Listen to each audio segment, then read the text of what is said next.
Bumaba ka dyan. Bumaba ka dyan. Bumaba ka dyan. Bumaba ka. Ang kulit mo naman, sir eh. Ba't Basiraan nga ako eh. Nasiraan, kaya nga i-reker na nga eh. Diba? Pwede. Ano hindi Ayusin ko nga, sir eh. Ayusin na. Madali lang naman. Oh, para nakahamba lang tayo dito. Kaya nga, Hindi nagtutusok tama ako yan. sa'yo. Dalawang oras lang naman to eh. Overhaul ko lang, ayusin ko lang eh. Ay, Kumatok lang yung makina. Brad, bawal talaga pumarking dito. Nasa bangketa ka. Kailangan i-reker talaga namin to. Bakit nyo re-rekirin? Nasiraan lang naman saglit. Oo nga, nasiraan ka nga eh. Overhaul ko lang. Ay, hindi nga. Hindi pwede yun, Brad.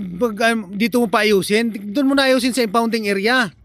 Sandali lang naman, sir. Magkano naman bayad dun sa impounding eh? Sandali lang naman yun. 2 oras lang to. Kakanain ko lang ng 2 oras. Brad, hindi, Brad. Gaano ka kagaling na mekaniko? 2 oras? Matagal yan, Brad. 3 araw ang pag-i-overhaul. Ano ka ba? Ang kabisado tong boss. Lagi ko tong ginagawa. Ino-overhaul ko to lagi. 1 oras lang nga dapat eh. Kaso may kumatok lang yung makina. Wag ka na mga tuwiran. Wag ka na mga tuwiran, Brad.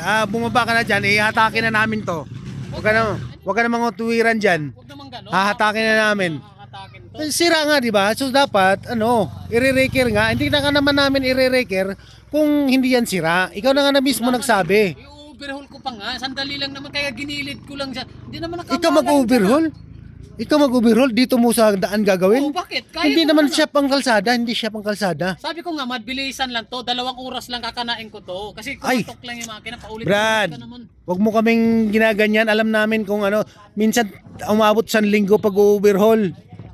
Wag kang ganyan. 3 araw pinakamabilis sa overhaul. Wala ka rin palang wala ka rin palang alam sa Ay, pagkano. kami pa pinangaralan mo? Ang alam nyo lang mga hatak. Sa dami na naming inihila, wala kaming alam.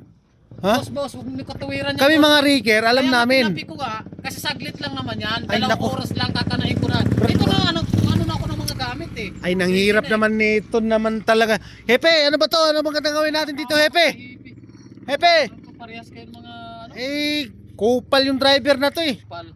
Napakaano mo eh. Yak, ikalson nyo na yan dyan. Ay, bayaan mo, nandito yun. Bumaba ka na nga dyan. Ako na magmamaniho, bumaba ka dyan. Ako na. Bumaba ka dyan, bumaba ka dyan.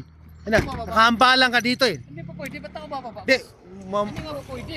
bumaba ka na dyan. Ko nga eh. Anong overhaul? Naman to eh.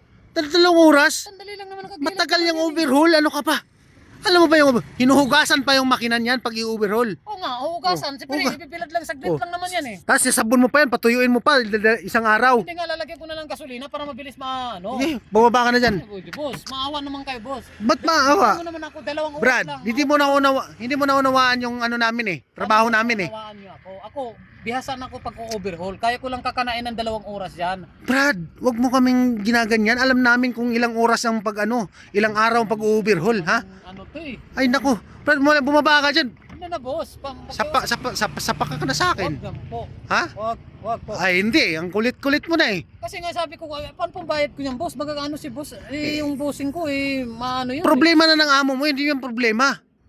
Ha? Hirap niya namang pakiusap. Tsaka yung pauwi mo sa amo mo, kami na mabahala magbayad sa taxi.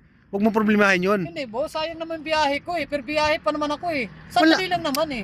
Ay, ang tigas naman ng ulo mo, Brad. Kaya hindi naman, boss, ako Bumaba ka dyan. Bumaba ka dyan. Bumaba ka dyan. Hindi na. Bumaba ka. Hindi, Ayaw mo bumaba, ha? Pero- Hindi ah. Bababa ka, hindi. Hindi,